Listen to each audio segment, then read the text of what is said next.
യാ ഇബാദല്ലാഹ് എന്ന ദുർബല ഹദീസിനെ കുറിച്ച് പഴയ കാലം മുതൽ ഇങ്ങോട്ട് നടത്തിയ ചർച്ചകളല്ലാതെ എന്താ ഞങ്ങൾ ചെയ്തത്? നിങ്ങൾ പറയും.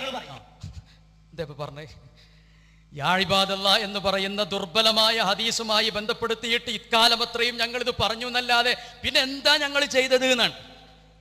ഞങ്ങളും അതെന്നെ പറഞ്ഞിട്ടുള്ളൂ. അതിനെന്തിനാണ് വളർന്നു വരുന്ന പണ്ഡിതനായ മൂസാ സ്വലാഹി കാരാ നിങ്ങൾ പച്ച നുണയാണ്, കളവാണെന്ന് പറയണത്?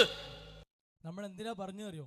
യാ ഇബാദല്ലാഹ് എന്ന ദുർബല ഹദീസുമ്മയാണ് വിസ്ഡം ഉണ്ടായത്, ഒരു ഷിർക്കിന് വേണ്ടി ഉണ്ടാക്കപ്പെട്ടതാണ് എന്ന് നമ്മളെ പറ്റി പറഞ്ഞു. അപ്പോൾ ഞാൻ പറഞ്ഞു, ജാബിർ റഹ്മാനി അത് കളവാണ്, ഇല്ലാത്ത കാര്യമാണ് നിങ്ങൾ പറയണത്, നിങ്ങൾ തെളിയിക്കണം. അപ്പോൾ ഈ ഉള്ളവൻ്റെ സംസാരം എടുത്തുകൊണ്ട് തെളിയിച്ചതാ. അപ്പോൾ എന്താ ഞാൻ പറഞ്ഞത് നിങ്ങൾ കേട്ടില്ലേ? നാളിതുവരെ എന്ന് പറഞ്ഞാൽ ഈ ദുർബല ഹദീസ് ഇന്നൊന്നലെ ഉള്ളതല്ല.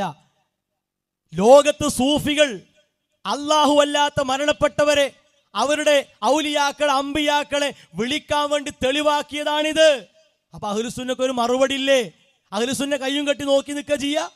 അങ്ങനെയാണോ അഹ്ലുസുന്നയുടെ പാരമ്പര്യം? ഒക്കെ പോകട്ടെ, കേരളത്തിൽ മഹാനായ ഉമർ മൗലവി റഹിമഹുല്ലാ കൊടുത്ത മറുപടി സൽസബീൽ കണ്ടില്ലേ? എന്താണ്? പിന്നെ അത്യധികം വിഷമത്തിൽ അകപ്പെടുന്ന സമയത്ത് യാ ഇബാദല്ലാഹ് എന്ന് വിളിച്ചാൽ അള്ളാഹുവിൻ്റെ മലക്കുകൾ, ജിന്നുകൾ ആ ഗതിമുട്ടിയ മുഅ്മിനെ സഹായിക്കാൻ വന്നെത്തുമെന്ന് പ്രതീക്ഷിക്കാം. നിങ്ങൾ പറയും ഉമർ മൗലവി റഹിമഹുല്ലാ ഷിർക്ക് സ്ഥാപിച്ച് വളർത്തി മരണപ്പെട്ടു പോയ പണ്ഡിതനാ നിങ്ങൾ പറയും. എന്നിട്ട് ആ കളവിനെ അദ്ദേഹത്തിൻ്റെ വാക്കിലൂടെ ഒന്നുകൂടി മിനുസപ്പെടുത്തി എടുക്കുക എന്നല്ലാതെ എന്തുണ്ടായത്?